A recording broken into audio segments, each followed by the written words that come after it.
So, to follow up last week's episode, dinner with the ancestors. Ancestors, family ties, family drama. It can be a very loaded topic, right? But when I say to invite the ancestors to dinner, I'm not talking about your typical Thanksgiving or Christmas dinner where the invitation comes with that obligation to show up and put on your best mask and bite your tongue, blood running down, just to get through one meal, one day without being triggered by somebody's joking snide remark or jab or backhanded compliment. Yeah, that's not what I'm talking about here. And then there's always that one member of the family everyone hopes won't show up and cause trouble. Many never get through one family dinner unscathed. So if that's what you're thinking about, put it out of your mind. That's not what I'm talking about. A gathering of the ancestors to celebrate Samhain or any other time is nothing like that. So release that finger from your trigger and take a deep breath, relax a minute. So who are these ancestors that you're inviting to dinner anyway? Well, you can throw the doors open wide and take what you get, but that's way more adventurous than I like to be. I like a little more controlled approach, which will be far more enjoyable and beneficial long term anyway. So our ancestors, who are they? Well, they come in many forms. We have genealogical ancestors, meaning parents, grandparents, direct line of descendant. We have DNA ancestry, which means not necessarily your direct ascending line or genealogical ancestors, but perhaps somewhere in your DNA you have Irish or Swedish or Ethiopian. And that DNA connection, your ancestors, you probably don't know their names, but you know them by culture. You also have Akashic ancestry. So if you're listening to this, then you most likely are an old soul. So over the many lifetimes that you've lived, to obtain the diversity of experiences that you needed to benefit from, sometimes the soul has chosen to be male, sometimes female. We've been Caucasian, Black, Chinese, Jewish, etc. We don't necessarily stay in one culture or one ancestral line from lifetime to lifetime. So when someone tells you you can't use sage, for instance, because you're not a Native American or have Native American ancestry, well, perhaps you do in an Akashic remembrance that's been carried forward in your soul, and it creates a deep connection to that Native American heritage, even if it's not in your present and current lifetime's DNA report. One more, you also have galactic ancestry. Now, I know this can be controversial depending on your beliefs about life in the universe and whether there are others out there.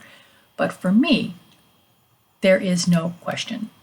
I have galactic ancestors, and I believe most of you do as well. Okay, on to dinner.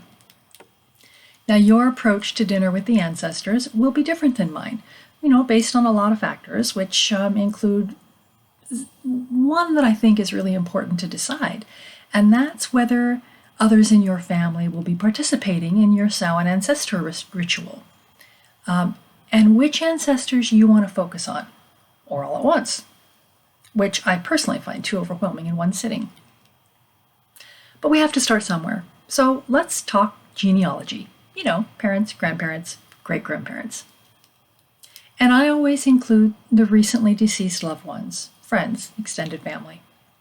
Definitely anyone who has made their transition during this since my last ancestral dinner, but all who are still strong in my mind or wish to make their presence known, I consider during my dinner plans.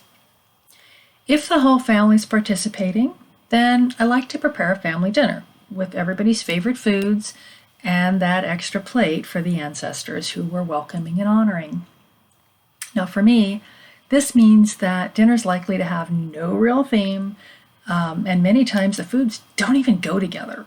They look more like this random potluck of conflicting foods. And some of them, quite honestly, are not even going to get eaten because no one currently even likes those foods.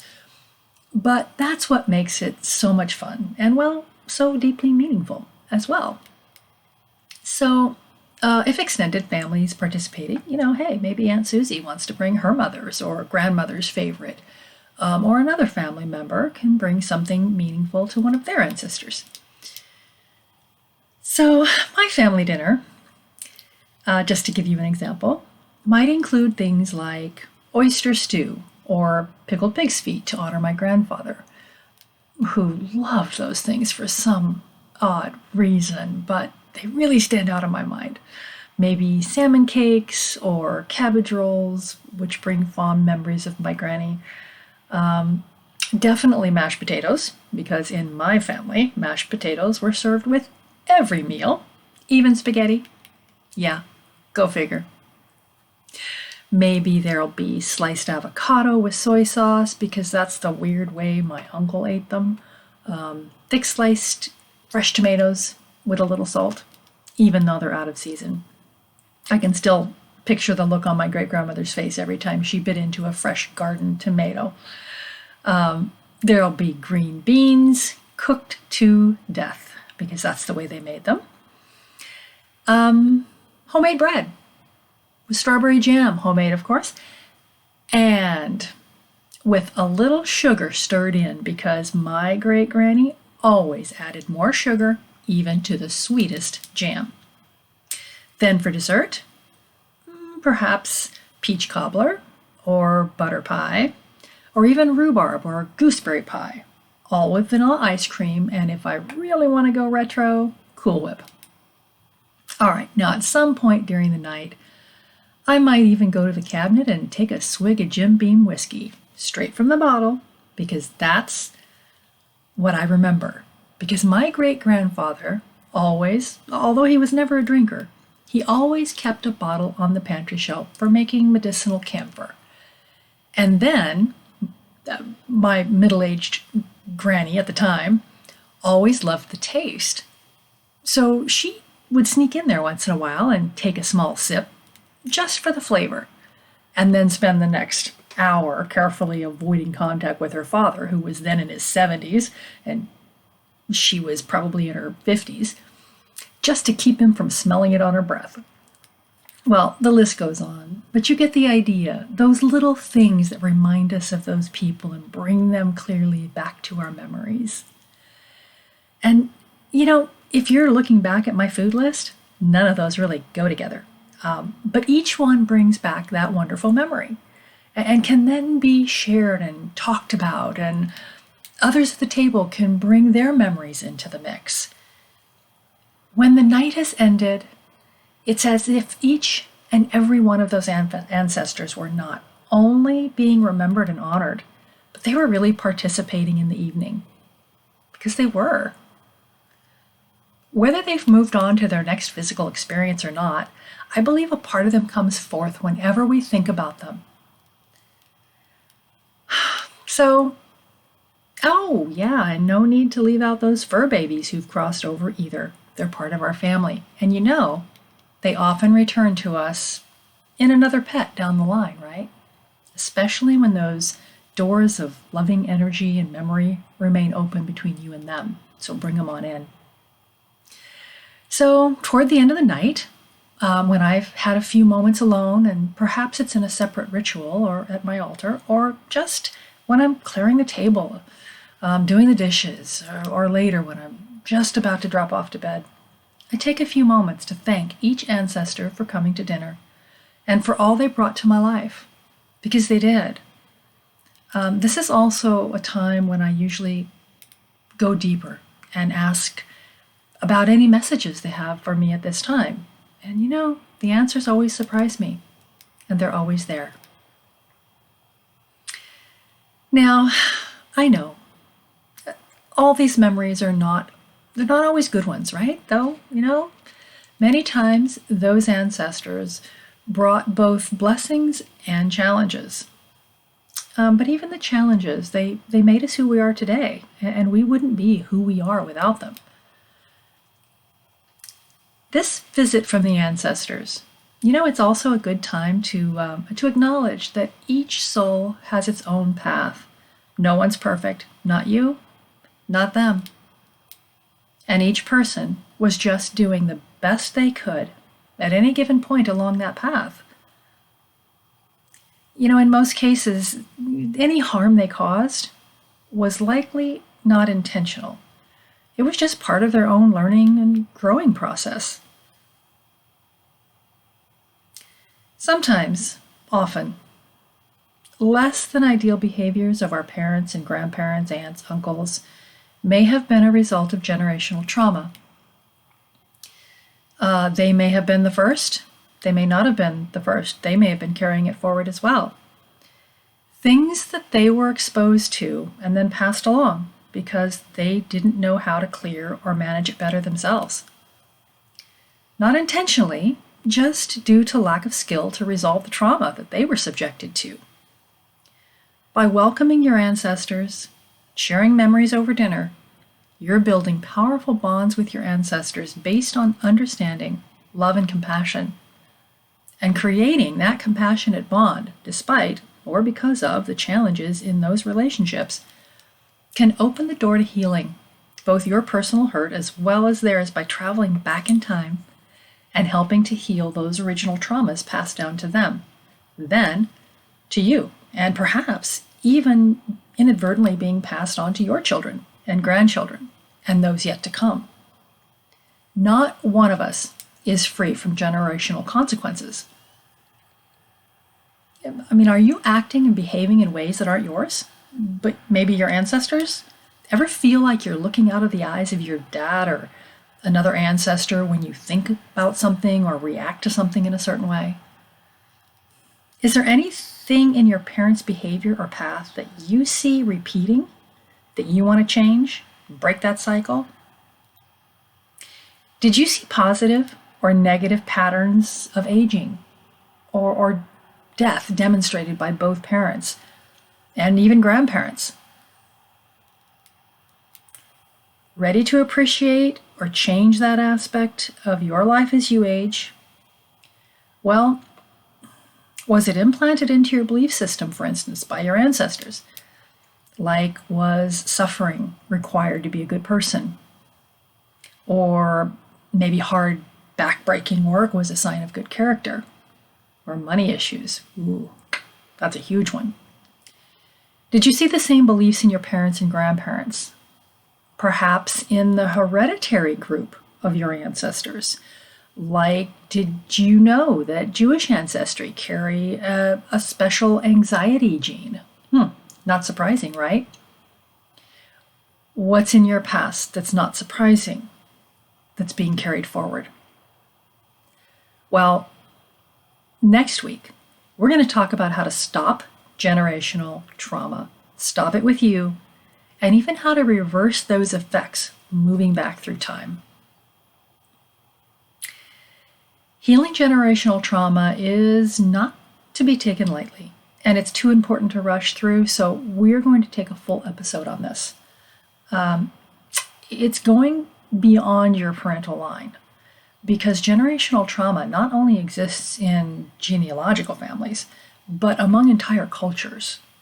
And your connections to these cultures, based on your DNA, Akashic, or even galactical ancestry, can start and continue the much needed healing on the planet. Now, looking back, just consider racial trauma alone that's been perpetuated throughout the cultures, including African Americans, Native Americans, the Jewish peoples, and many others on the planet. This is not limited to just one. Much healing needs to happen. And you can take an active role in that in a much more powerful way than staging protests. Just another benefit and perhaps responsibility of being a witch. To better pave the way for your role in this planetary healing, make those connections not only with the familial ancestors, but also in a similar way with your current cultural and lifetimes of Akashic ancestry. They're all important. They're all part of you. Who they are is something only you can answer. You don't have to do any deep research or DNA test to figure it out, though. You likely intuitively know. You know based on the cultures you may have been drawn to in the past. But if you need a bit more guidance, hey, you're a witch. So whatever form you use, divination is a great way to do this. Use what you're accustomed to. Now, for something like this, I would go to my trusty pendulum. But I could also use any number of other tools that I have in my quiver, so to speak, including my crystal ball, other scrying tools, a black mirror, for instance, water bowl. Journeying is an awesome way. You can take a journey right through your belly button and head right into that ancestral line. Even meditation, and that's just to name a few. I have included a couple of tools for you. Look down in the messages or go to the website, grab them for free. Okay, so now once you've determined or remembered your cultural or Akashic ancestry, make the connection and ask what traumas in these groups need to be healed so that the culture and humanity can move forward. Now, some are obvious. You get those from the news and the world around us, but there may be deeper, more unrecognized traumas that need to be healed first so that those obvious ones can be cleared more easily. That's the special gift you have. Society may not even know they're there. Dig deep. The collective consciousness is working on some of those trauma clearings, but those little things that allow for them, that's where we can step in and play a huge role. What were the thoughts and circumstances of your ancestors and their experiences? Not only the traumatic experience, not only that trauma, but the good things. The good things that allowed not only for your existence, but to bring you to this point in life where you can bring back that ancestral wisdom. You are awakening. You have gifts and skills that you are awakening and did have awakened to many times because of those seeds planted by your ancestors. Maybe the energy wasn't right for them at the time, but it was planted for you. Appreciate that. Once you've brought all that information and awareness in, then take action. Take action as the powerful witch that you are. Look up The Witches of World War II. Interesting read, very powerful. It's inspiring if you don't know the story. So this process will be the main topic of next week. So if you're an activism witch, or this just interests you from a personal cultural standpoint, then join us next week to learn the how-to of it all. Until then, live using and believing in the power of magic.